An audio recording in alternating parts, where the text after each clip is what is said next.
Le pôle de formation Interordre. Quel projet pour le créneau en tourisme d'aventure.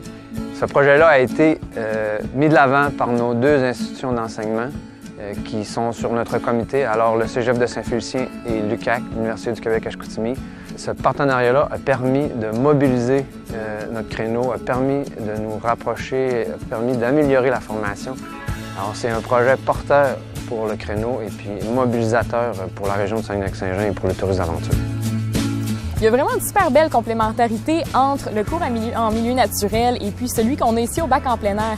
Parce qu'on arrive dans le cours à Saint-Félicien en milieu naturel à avoir des connaissances générales dans plein de domaines, que ce soit pour les végétaux, pour les animaux. On en apprend aussi sur la géologie et puis même sur la météo. Et puis ensuite, quand on arrive dans le bac en plein air, ça nous permet vraiment de se concentrer sur les nouvelles techniques à apprendre parce qu'on a une bonne connaissance du milieu qui nous entoure, on sait ce qui est, on connaît le milieu. Moi, j'ai fait la technique en interprétation et aménagement du patrimoine naturel à Saint-Félicien. Puis ensuite, j'ai décidé d'aller sur le milieu du travail pour devenir guide de kayak de mer.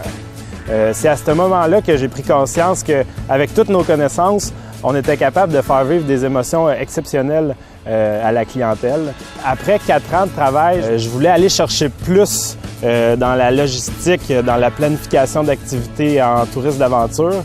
Puis c'est là que je me suis inscrit dans le baccalauréat en intervention plein air. Puis après avoir fait 1 an dans ce bac-là, je me rends compte que toutes les compétences qu'on est allé chercher avec la complémentarité des 2 programmes donnent vraiment des guides très, très professionnels qui sont même supérieurs à ce qu'on voit ailleurs sur le marché. La première activité dans laquelle j'ai participé dans le cadre du pôle, c'est une activité qui s'est déroulée au Cameroun. Ça impliquait les élèves et les enseignants des 3 axes de formation. On avait pour mission d'aider la forêt de modèle de Campo-Man à développer son potentiel écotouristique. Les élèves de milieu naturel ont travaillé au niveau de la mise en valeur des richesses naturelles et culturelles du site. Les élèves de tourisme ont travaillé plus sur l'offre touristique ainsi que sur l'hébergement, alors que les élèves en bac en plein air, eux autres travaillaient plus au niveau de la gestion des risques puis toute la gestion des équipements. C'est une expérience des plus enrichissantes pour l'ensemble des membres du groupe, aussi bien pour les élèves que pour les enseignants. Depuis 2 ans, le pôle répète ce genre d'activité-là dans la région maintenant. L'année passée, l'activité s'est tenue chez Aventurette à Gérardville. Et l'année prochaine, ça va se faire à la base de plein air au lac Bouchette. Encore le même genre de projet. C'est la possibilité, comme je disais, pour les élèves, encore une fois, de travailler dans un contexte de travail naturel, réel. Puis pour eux autres aussi, bien, ils vont bénéficier de la mise en commun des expériences des élèves des différents axes de formation. Fait que c'est la possibilité pour eux autres d'aller chercher des connaissances qui ne sont pas nécessairement couvertes habituellement dans leur cours. C'est aussi la possibilité pour eux autres de contribuer au développement régional de l'écotourisme. Nous avons reçu des étudiants du Cégep de Saint-Félicien, du programme de tourisme et du programme de technique de milieu naturel. Le programme de tourisme, ils avaient comme mandat un plan marketing et le milieu naturel de faire un plan d'aménagement de notre base d'éco-aventure. L'intérêt pour nous, c'était d'avoir un regard extérieur, puisqu'on a travaillé avec des étudiants qui sont, pour nous, motivés, bien formés et encadrés par des enseignants qui connaissent bien leur domaine et qui les ont orientés en fonction de nos attentes et de nos spécificités.